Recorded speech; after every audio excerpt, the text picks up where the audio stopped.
Okay, and now we're just going to have that 15-second delay that I warned you about as Facebook connects us over to our mighty mystery fam. I'm so excited to chat with everybody today. Everyone's so excited to chat with you. Yay. All right. And we are live. Welcome, mighty mystery friends, family, and fans. I am your on-air host, Sara DiVello, and I am thrilled to be hosting Edwin Hill here to talk to us today about his brand new book, Watch Her. Edwin, welcome to Mighty Mysteries. Tell us about your book. Oh, thanks so much for having me. Well, this is my third book. This is a third in a series. So the series follows a woman named Hester Thursby. She's a librarian. She works at Widener Library at Harvard. And on the side, she finds missing people. Um, in this book, this book takes place at a fictional for-profit college called Prescott University that's based in Jamaica Plain. For anyone who doesn't know, a for-profit university is a school that has a board of directors and is charged with delivering a profit to that board. And she attends a party with her friend, Detective Angela White, and they are called away from the party to investigate a break-in at a local house, the owner of the school's house. And when they get there, Angela, who's the detective, begins to suspect that there actually wasn't a break-in, and she wonders why. And that sets off the whole mystery. Ooh, well, I was captivated from the first page. So I loved Hester, and I want to get into all of the good details in your book. But first, I just want to welcome everyone watching with us on Facebook. Welcome, everybody. It's so good to have you here. Gail is saying, hi, Sarah. Hi, Edwin. Hi, Hi, hi, Gail. Gail. Happy New Year. Welcome back. Gail's a top community member. Kimberly saying she can't wait to read, watch her. Kimberly, welcome. So good to have you here. Hi, Um, Kimberly. Yay. So Edwin, tell us, what's it like to write a female protagonist, and what do you think the secret is to writing a great female protagonist as a male author? Oh, that's such an interesting question. As fiction writers, our job is to inhabit the lives of other people, right? Mm-hmm. And so these books, Hester is the main character in the book, but they're actually told from multiple points of view. So she winds Yes. up only taking up about, she winds up being about, in all of the books, I try to make her about 40% of the narrative, and then there are Ooh. usually three other point of view characters, and they take up the remaining 60% Mm. split between them. And so there'll be a mix of men, a mix of women, a mix of all different experiences. And so with every character, I approach it in the exact same way. I mean, if I'm writing about someone who has had a different job than I have, or is a different age than I am, Mm. I try to inhabit that life authentically. And then I Mm. look for people, I look for beta readers to tell me where I got it wrong. So with Hester, I have a bunch of beta readers who will always read the book before even goes to my publisher, just to tell me where. And my question to them always is, where does this feel inauthentic, and what can I do to make Ooh. it feel more authentic? I mean, Hester has a lot of different things that are the same Mm. between the two of us. Hester loves horror movies. I love horror movies. Hester's a slob. I'm a slob. Hester loves dogs. I love dogs. But there are lots of things that are different besides her gender. She's 12 years younger than I am. She's a librarian. I'm not a librarian. She has a child. I don't have a child. So there are lots of things that I actually have to make sure are authentic about her as a character, not just her gender. Ooh, interesting. So how many beta readers do you have? And what is some of the feedback where they said, this is not something a woman would ever do or say, or, oh my God, how did you know how it feels to be in here? I usually have 4 or 5 beta readers per book. I do try to match them based on who the POV characters are. Ooh. So if I have a lesbian, I try to have a lesbian read it. If I have a person of color, I try to have a person of color read it. So all sorts of things. They're usually really, really, really tiny things. Mm. For instance, one of the characters in this book is Angela White, who is Black. Yes. And so the woman who I had read for that in particular just gave me a lot of very small tips of things that I got wrong. For instance, Angela was wearing a headscarf. So she directed me to this website where she said you can just learn about the different knots that people use for headscarves and stuff like that. And I was like, oh, Oh, okay. That's interesting. I'm trying to think of something. There were a couple. They were actually like such minor details, but such important details that she pointed out when we were going through the manuscript. Um, Oh, I remember. There was a scene where Hester just said something. I was like attempting to make Hester say something that was obtuse. And, and that would be annoying to Angela. And Uh-huh. and the reader said, you know what, it's too obtuse. Take it out. And I said, okay, I will. Oh, interesting. Interesting. Yeah. And so one thing I just want to, I mean, there's so much to say here. I want to welcome Janine. I want to welcome Karen, also a top community member. Karen, welcome back. Welcome everybody. So if you've been here before, you know how it works. This is your time to ask Edwin anything. This is your time to have insider access to our featured author. So you can ask Edwin about his characters, about his writing process, about his books, about anything you want to. Just go ahead and type the comments in the comment box, your comments or questions right there in the comments. I'll get them right over to Edwin. I'm monitoring on 2 screens here, which is stretching my technical abilities to the max, but I got it. And so while I know it always takes me just one tiny second to think of my questions. So while you're thinking of yours, I have to say, Edwin, you got an amazing review from Kirkus. And as the New York Times said, they are reliably curmudgeonly and cantankerous, but they raved about your book, saying that you mastered complex characterization and a masterly mystery. Make this a superior read. Wow. I mean, that is a rave review if ever I heard one. What do you think your secret is to being masterly, to being a superior read? I have no idea how to answer that. I will talk a little bit about like my process. Tell us. It's sort of like if you imagine writing a mystery as putting together a jigsaw puzzle where you not only don't know, it's sort of like you're putting together a jigsaw puzzle where you don't even you don't know what the picture looks like, but you also don't know like what the colors on the individual pieces are. So you're trying to figure out how things match up. And the drafting process is sort of figuring out what all the pieces of the mystery are. And then once you sort of move beyond that into the revision process, it's taking all of those pieces and finally putting them together into a whole. And so I think it's approaching the story with a really open mind, but a really logical mind at the same time. Like opening yourself up. Like I go into every mystery with an idea of where I'm going to go. I sometimes will have a couple page outline that I follow, but I also open myself up to the story going places where I wasn't expecting it to be, or new characters popping up. So with this series, I've followed the same format with each book. I've had 4 protagonists, or 4 POV characters. There's only one protagonist, that's Hester. I've had 4 POV characters, but the POV characters, I don't necessarily start knowing who the 4 POV characters are. I like to try and figure out as I'm drafting, especially in that first draft, I like to pay attention to which characters sort of bubble up and tell me, I want some time in the sun. And so I give them some time in the sun and see where the story is going to go. And do you ever find that the organic following of the plot leads you down a dark dead end that you got to back it on up out of there? What do you do about that? Oh yeah, I do. So I go through this process when I first start. I do a series of free writes. I try to do free writes for 40 discouraging days in a row as I'm trying to figure out where the plot's going to go. And I always know when I'm getting to the end of the free writing process because I've like really written myself into a hole. So at that point, I usually back all the way up to the beginning. The beginning is usually, I've written 3. I've actually written 5 books. But I haven't written 15 books, but this is work for the 5. I back up all the way to the beginning and I kind of start over. And what happens is that usually the first quarter, the first third of the book is well set at that point, or better set than the end. And so then when I get into that second draft, if I made it through the first 25% before it going off the rails, maybe in that second draft, I'll make it through the first 50% before it goes off the rails. And then I kind of force myself to keep writing to see where it goes. And I usually wind up doing that maybe 3 or 4 times. And by the 4th time, I'll have hit the end of the book. Wow. Okay. Thank you for giving us that glimpse and into your writing. It's so fascinating to know that about your process.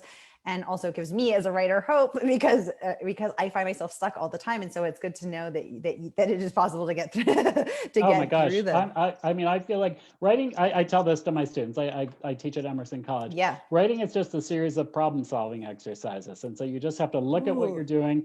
You have to look at it on the micro level because every day you accomplish like this much. But you do, if you're doing it every day, you do accomplish this much. You want to look at it at the micro level, but then you want to like pull out and look at it on the macro level every now and then and make sure that you're, sort of going in the right direction. Oh, I love that. I love that quote. Writing is just a series of problem solving exercises. I never thought of it like that. And I love that perspective. Thank you. Catherine, one of our top community members, Catherine, welcome Hi, back. Catherine. Happy New Year's. She's saying, Edwin, what was the initial idea that began this novel particularly and the series? So again, book 3 and the Hester Thursby series. Tell us again, what was the initial idea that began this novel and your series? So this is the current book, the Watcher.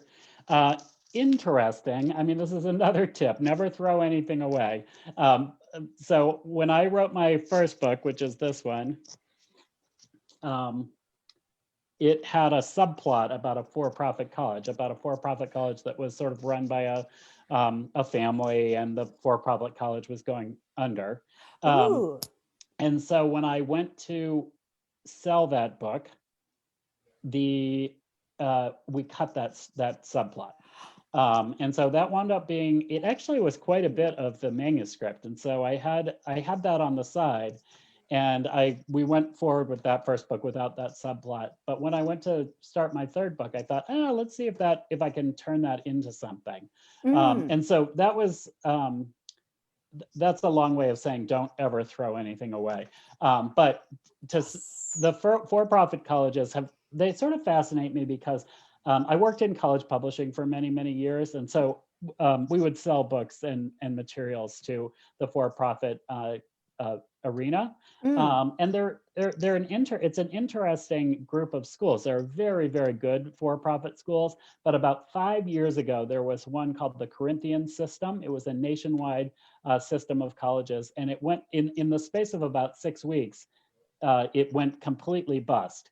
And it left about, I'm making this number. In fact, I'm going to say a smaller number. I'll just say a lot. It left a lot of students sort of in the lurch. They didn't have their degrees. They had a lot of debt. And so I was following that story, and I thought to myself, I think that's a really interesting idea, to look at a business that is on the decline, how people behave when something is on the decline, how they behave when they're starting to get a little bit desperate. So I pulled that out, and I thought, okay, that's an interesting thing to look at. And I worked a lot. The school that I feature in the book is not like about to close the way Corinthians was or anything like that, but it was definitely like the impetus to get me into the story. The overall story, like a lot of writers, I worked for a very, very long time on my first book.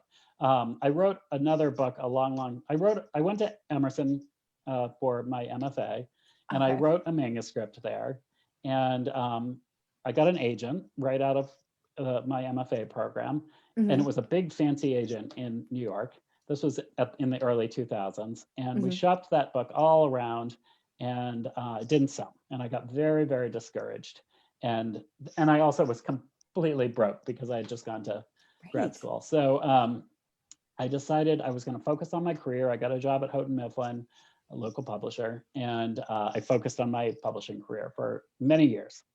And then two things happened. In the late 2000s, I read Kate Atkinson's Case Histories, which is a mystery, but it's a literary mystery. And it's one of my favorite books. And I finished that book, and I thought to myself, she is doing exactly what I was trying to do with my book that didn't sell. So she did it. I wonder if I can do it. Then at the same time, does anyone, well, no one's going to be able to say anything to me, but no, they at can the same comment. time, the Clark Rockefeller case started happening here in Boston. And for anyone who doesn't remember, Clark Rockefeller was that guy who pretended to be a member of the Rockefeller clan. Of course, he wasn't a member of the Rockefeller clan. And as his story started to unravel, he went on the run with his own daughter. And he was on the run. He was on the lam for like a week. And during that week, it became a big national story. And it turned out that he was a German national. He had been like impersonating different people all around the country, and they linked him to a murder in California. So he's in jail now. So anyway, I saw that story and I thought, that would make such a great story. So I started writing a novel about two grifters. Their names were Sam Blaine and Gabe DiPersio. And they were doing sort of what Clark Rockefeller did. They would move around the country. They'd infiltrate different people's lives. They'd take advantage of them. I worked on that not in any serious way. It was just sort of like I was writing on the side. I worked on that until 2010, so about 2 years. In fact, I will tell you this. I wrote a single scene. I wrote like 2 pages, and it was about Sam Blaine, the grifter, and he was in a bar on Beacon Street. He was leaving town because he'd done something to someone. I didn't have any idea what those things were. And so I wrote it and I liked it and I thought it was great. And then I would like close my computer. And then every now and then I would open up my computer and I'd be like, move a word around, change a sentence. And I'd be like, this is great. And then I'd close my computer. But that's what a productive day in my it was book, so Edwin. great. It was so great. In 2010, what really changed everything for me was, it was such a little thing, but it was a big thing for me. I got a new job. I left Houghton Mifflin and I went to Macmillan. And I negotiated a month off between my 2 jobs. And so I'd always heard about NaNoWriMo. I didn't do it during the actual NaNoWriMo month, but I got the month of October off. NaNoWriMo is normally during November. Yeah. I got the month off and I thought, well, you know what? I've always heard about this. I've heard that you sit down, you write every day for a month, and at the end you have a really terrible draft. And so I thought I can do that. And so I sat down every day for the month of October. It was 10, it was more than 10 years ago now. I sat down, and at the end of the month of October 2010, I had a terrible, terrible first draft. And during that first draft, I came up with Hester as the protagonist for this story. I hadn't added her before then. I set the story in Somerville. Hester and her partner, Morgan, live in Somerville. And I came up with a lot of the features of the book. It took me another 3 years to actually finish the draft. But it was so important to sit down and go through that exercise of writing every day. Oh, I love that. I love that. Thank you for this glimpse behind the curtain. This is so interesting and so helpful. So I am loving this conversation. Thank you. We have another question from Gail this time. She's saying, will Edwin be resurrecting his virtual noir at the bar series? It was terrific. Edwin, what is this? Tell us. Yes, I hosted I hosted Virtual Noir at the Bar in the spring, along with another local author, Daniel Ford. This is his book right here. And I think we will bring that up. I got a little bit burned out on Zoom, I have to admit. But I think we'll try and do that maybe once a month starting in January of this month. I've heard from a lot of people that they really enjoyed it. Okay, for the rest of us, tell us what it is. Well, Noir at the Bar traditionally is sort of like a poetry slam with crime. So you'd go to a bar and you'd usually have 4 or 5 people who would read from their work. I really like it when people read things that are experimental or that they're working on. But we did Virtual Noir at the Bar, New England, where we would have 4 or 5 authors from around New England come out and read from their crime novels. I usually tried to have, if we had 5 authors, I would try to have 4 be from New England, and then I'd invite 1 person from elsewhere, since we are, we benefit from being able to do that right now. When this time is over, we're hoping to start up a Noir at the Bar live, and maybe have a virtual one every now and then too. Oh, I love that. I love that. Gail, thank you for the reminder. I do need to get that going. That is perfect. And Edwin, I think we're getting just a tiny bit of interference with your microphone, maybe brushing against the collar of your shirt. If you could just turn your earphone up a tiny, I think that will get, perfect. Thank you. Yay. And Catherine is saying that the for-profit colleges leaving all those students in the lurch was very sad. And I actually hadn't heard about that. So that seems incredibly sad to be leaving those people. It was a challenge for those students. It was very, very challenging. And I think a lot of the challenge continued. So yeah. Another question. Gail saying Noir at the Bar really helped get us through the early days of the pandemic. Thank you so much, Edwin. Oh, Thank you. Wow, yay. that is really nice. That made me feel really good. Thank you. That is awesome. And I love learning about this series. Gail's a top community member. She always has the best questions. She's so it's so good to see you here and have you here, Gail. Catherine, also a top community member, always has amazing questions, saying, Edwin, what would you like readers to take from Watch Her without any spoilers, please? Oh, goodness. Well, I would like, there are a couple things that I'm really proud of with this novel. Yeah. This novel, it's very exciting. It's got a great murder and all that stuff in it, but it's really about, it is a love story for anyone who's read the first two books. Hester has a longtime boyfriend whose name is Morgan. They live in Somerville. Veterinarian. Yep, and they share a house, but they don't actually live in the same apartment. So they tend to spend a lot of time in Morgan's apartment. But Hester has her own apartment. And I wrote this as a love story to Morgan. So I hope that at the end of this novel, you feel really good about Hester and Morgan's relationship and sort of the turns that it takes.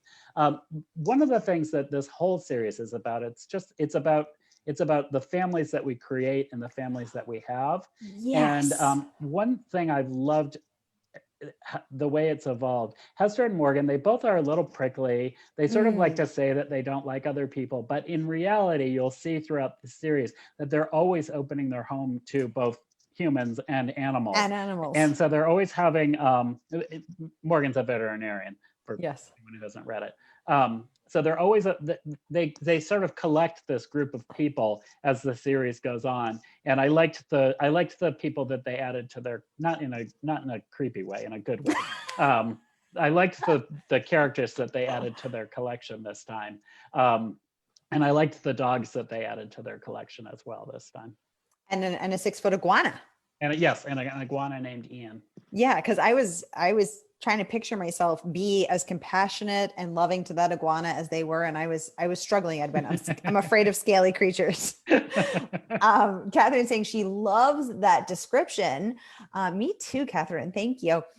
She also would like to know, what was your favorite or least favorite or most difficult part of writing this novel? Ooh, Catherine, get into the heart of it. Sure. For every, I'll say my least favorite part first. My least favorite part is that 40 days where I just do it every day. I mean, those are a drag, I have to say. And you just kind of have to force your way through them. My favorite part of every novel, and it happens at a different time with every novel, there is this moment where it's almost like a switch turns and you don't see it coming, and all of a sudden, all of the pieces just fall into place.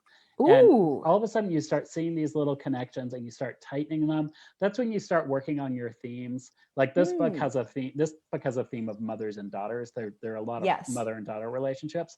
And once I sort of got to the point where I was like, that's one of the things that this book is about. I was able to actually articulate that in the book, and I was able to tighten that part of the novel to make it stronger.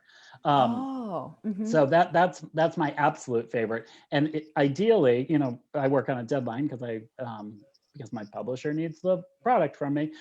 So ideally you have enough time, you have a lot of time between the switch going on and your manuscript being due to your publisher, so that you can work on that part a lot.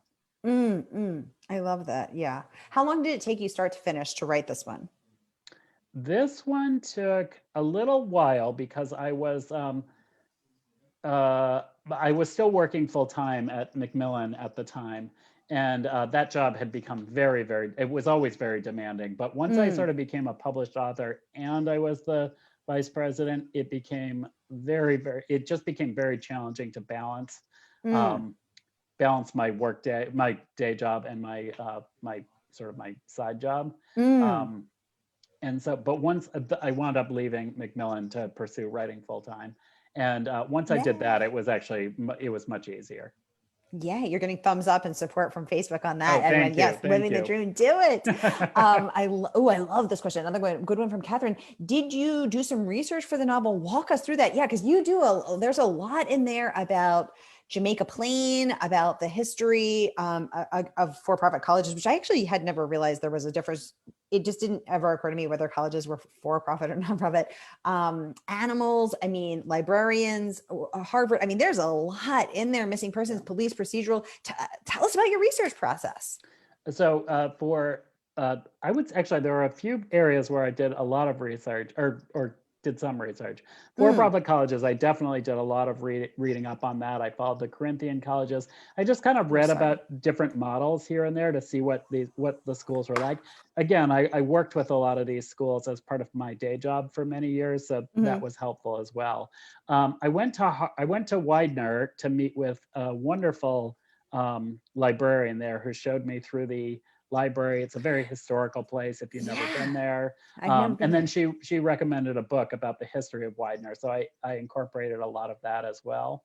And for those of us who don't know, Widener is the big library on Harvard's campus? Oh yeah, it's Widener is the big research. It's actually the largest library in the world. Wow.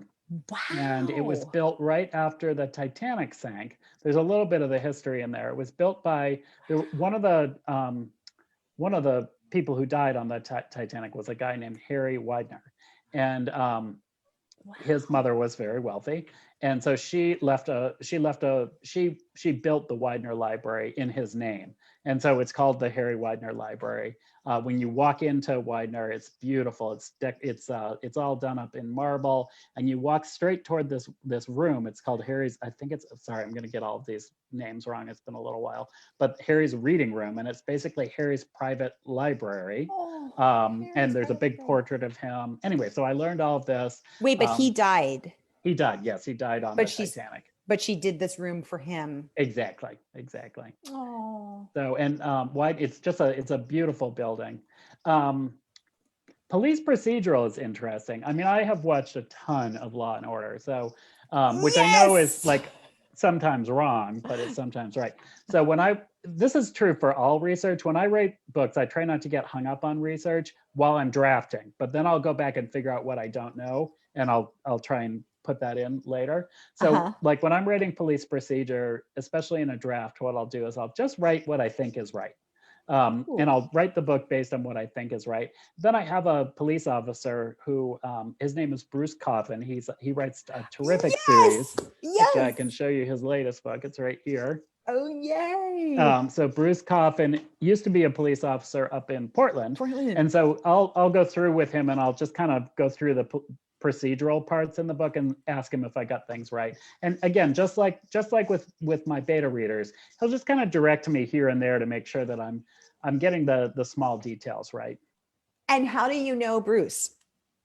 Oh gosh, the crime community is both large and very small. We all tend to know each other. He's a good pal.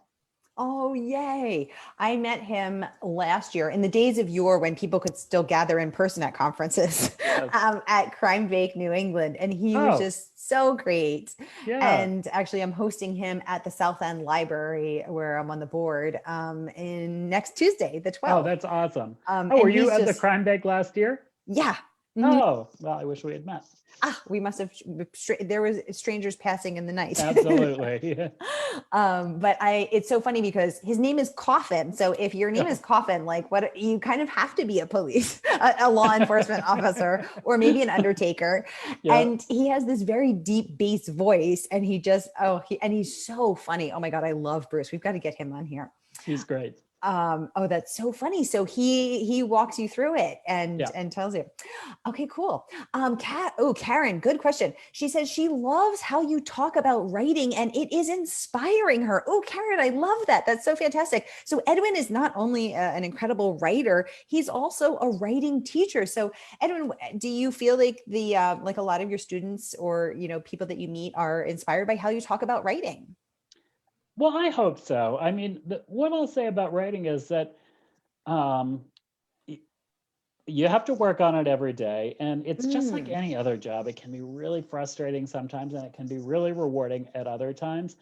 Writing, one of the challenges of writing is oftentimes you're doing it with another job, which can obviously can be challenging. Yes. And so people say this all the time, but find the system that works for you. People will tell you write every day. But if you can't write every day, that doesn't mean you can't be a writer.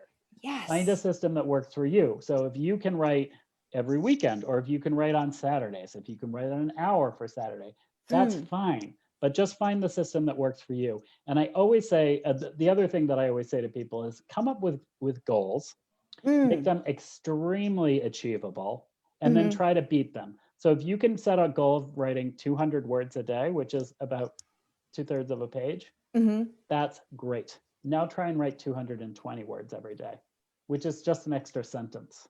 I Um, like that. and so then you've not only have you achieved your goal, you've beaten it, and you're not setting yourself up in a place where you're going to get frustrated or anything like that. Oh, I love that, because who else can relate to setting these big lofty goals and then feeling crushed when they don't happen? Mhm. Me. I I think mean, we all do that. not me, my alter ego, oh my gosh. Oh, another great question from Catherine. I'm loving this conversation. She said, when did you know that you wanted to be a writer, and what authors inspire you? Edwin, give us a glimpse behind the curtain. Oh, sure. Well, my way back when I used to, I mean, my parents were big readers, and we went to the library every week and got a stack of books. And I loved like the children's mysteries. So I really loved the Hardy Boys, Nancy Drew, Me Three too. Investigators, those kind of books. The series I really loved was called The Famous Five, which is about Hmm. it's actually an English series. I don't even know why Cool. I was exposed to it, but it's about these four kids and a dog. Um, who are constantly getting into adventures in the countryside in England. And of course, What? the best part about them was there were never any parents around. I don't know how they got away with that. But my favorite thing about the Famous Five is it did not matter what was happening. They could be in absolute peril. They would always stop to have tea, which I really, really appreciated. And they were always having things like treacle tart and ginger beer, which just sounded so wonderful. Oh, I Anyway, love but that. then when I was maybe 11, my parents used to take us on these month-long family camping trips. We would drive across the country in this yellow Bronco, and I was 11, and I was in that age where you're going from children's books to adult books, and I didn't really know what to read. And so we stopped right outside of Mount Rushmore at a gas station. I'm old enough so that you could still buy books at gas stations.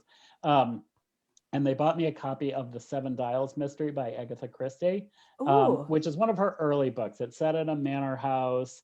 It has a character named Bundle. I mean, there are lots of parties and stuff like that. And I loved it. I read it maybe in a day or so. I loved everything about it. I loved the language. I loved the puzzle of it. I loved the world that she created. I loved that it was set in the UK or in England. And I finished it and I thought to myself, that is exactly what I want to do with my life.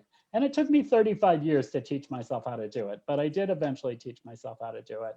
And I always loved crime novels. I love, like Sue Grafton, I think is really great. Um, but so the four writers that kind of really, I always sort of think of as my big influences are Kate Atkinson, who I already mentioned. She writes a series, the Jackson Brodie series.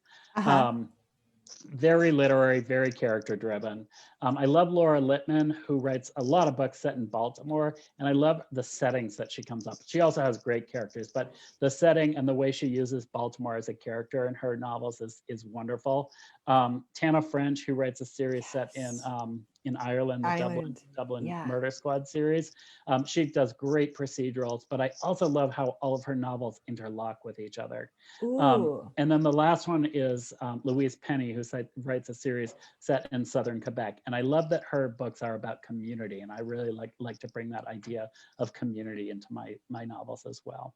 Oh, I love that. I love that. And such a wide ranging and diverse list of authors there, Edwin. Karen is saying that's actually one of her next books to read. Catherine is saying she loves it when you really feel the setting. I totally agree. I love both those comments. Thank you, Karen and Catherine. Um, uh, Absolutely. This is fantastic. Oh, Karen saying this is great writing advice about setting sustainable goals. Thank you, Edwin. Yes, Edwin, thank you for that.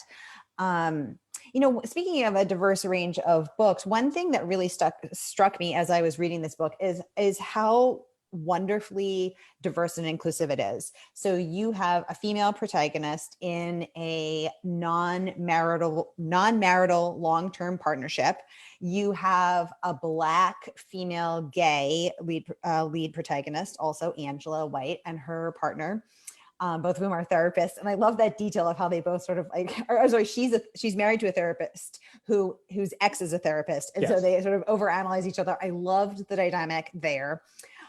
Hester and Morgan have a child, but it's not a biological child. I loved that there were couples and actually a throuple of all kinds. We have gay, we have straight, we have Black, we have white, we have Asian, we have, long-term partnerships, non-marriages, marriages.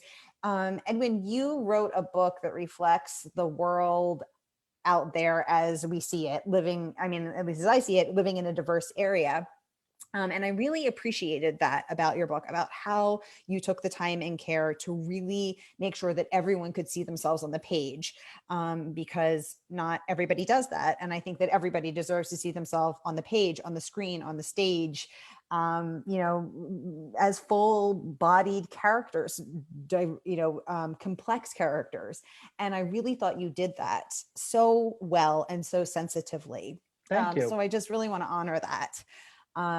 And the other thing, so the three things that I took from this book is, number one, Edwin loves dogs because every character has a dog, even the evil ones. I'm not saying who they are, but even the baddies. And I was like, oh, Edwin, if you kill a dog, I'm gonna throw this book out the window, and then I'm gonna come to your house and I'm gonna beat you over the head with it. There's no better way to kill a career than to kill a dog. Oh my God, if you killed a dog, I would kill I would be so upset. But even the bad guys have dogs and are very good to them, are very kind to them, and benefit from the relationship with the dog. So as a huge dog lover who's very active in the dog rescue community and the proud dog mother of a rescue dog, that I loved that. And the way that you portray the dogs and their complexity and their intelligence and their unequivocal, their unconditional love and their ability.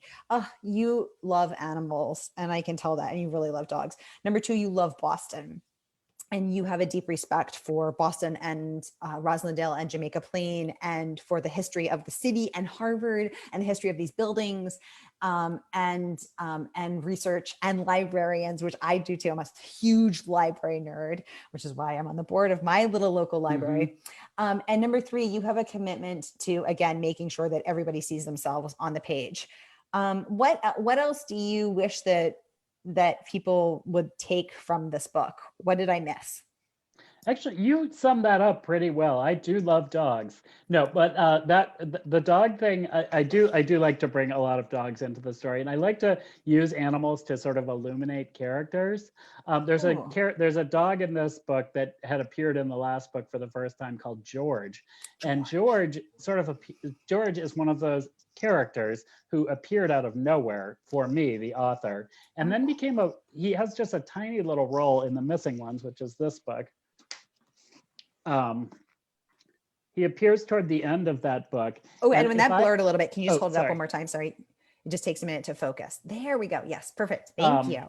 George appears very late in The Missing Ones, and he has just a very small part, but he helped illuminate Morgan in a way that I didn't even understand, that even as the author, I didn't realize how powerful it was. And if there's one thing that I've heard from more readers, it's that they love George and they love this scene with George. And so I brought George into this third book as well. And he has a very small role in this book. He now lives with Angela White.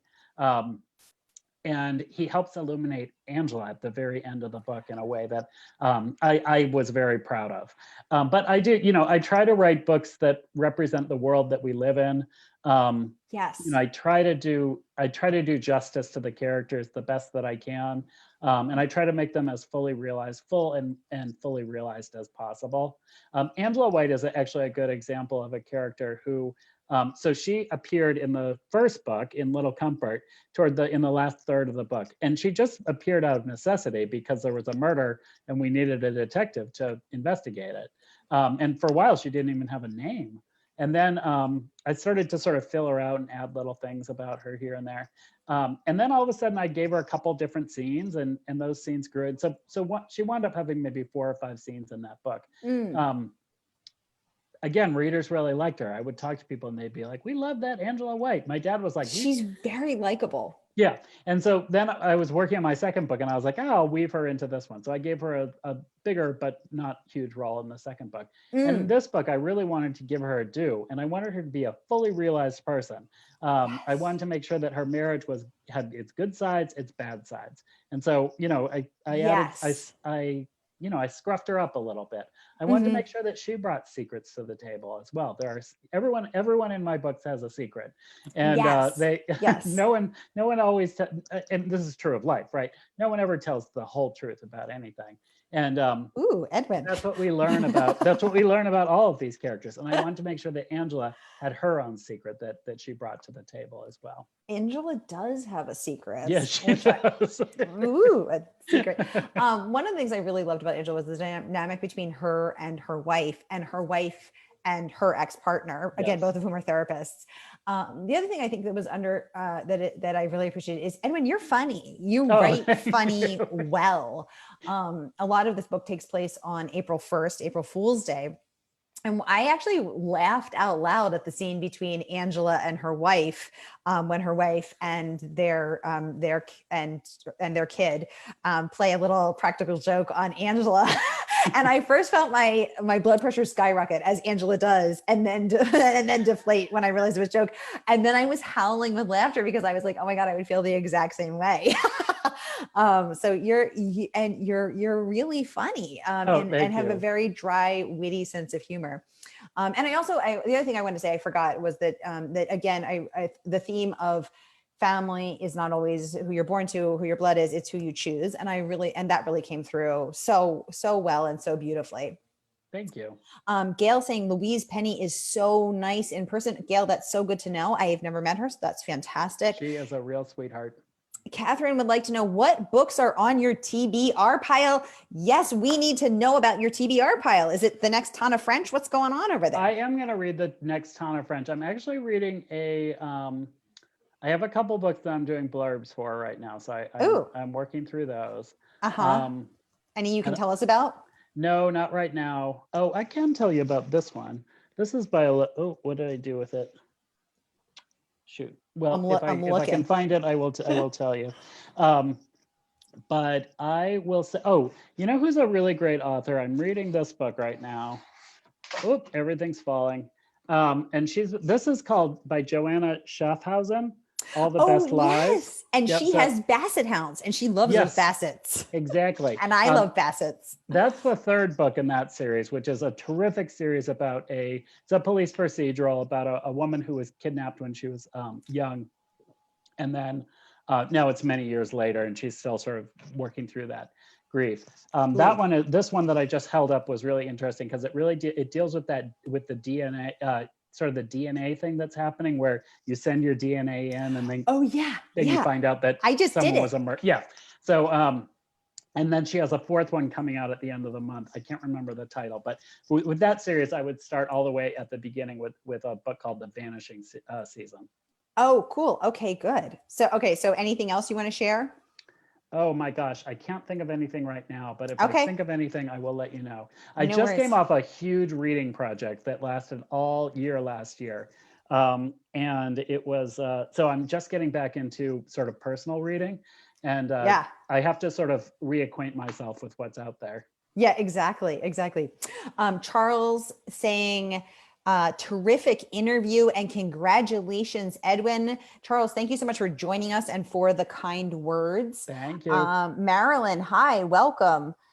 I'm just scrolling through. I want to make sure I didn't miss any questions. Ooh, another good one from Catherine. I love all of your covers.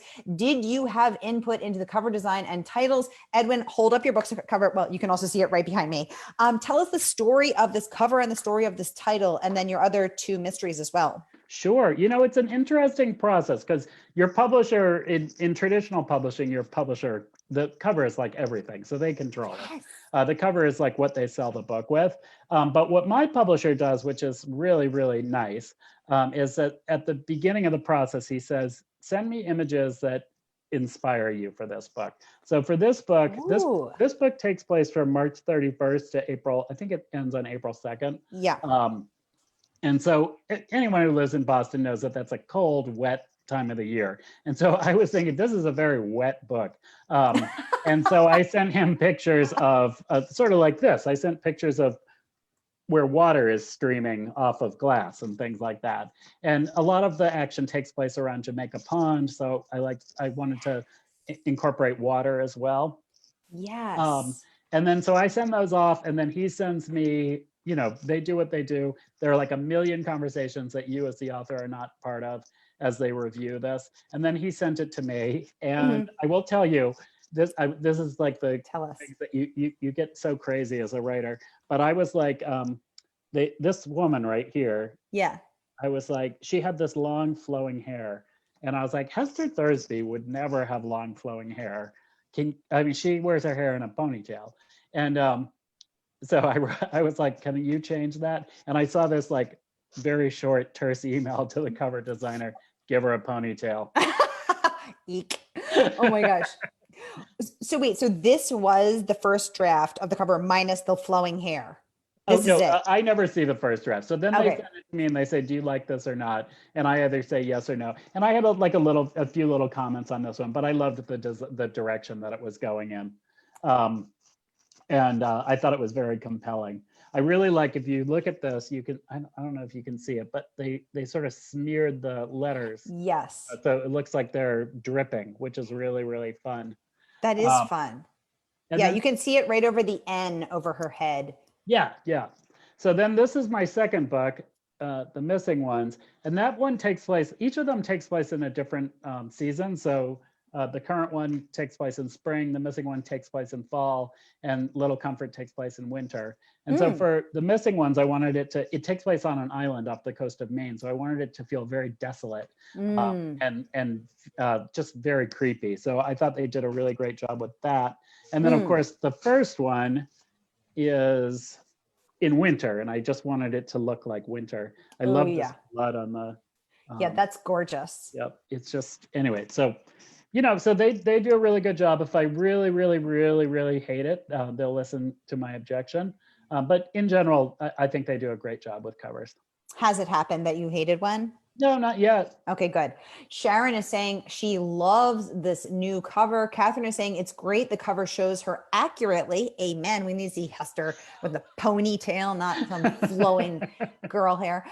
She says covers unrelated to the book are so disappointing. Catherine, I totally agree. I mean, I'll say it. I judge a book by its cover, and I can't stop, and I won't stop. In the words of the great poet Miley Cyrus, can't stop, won't stop.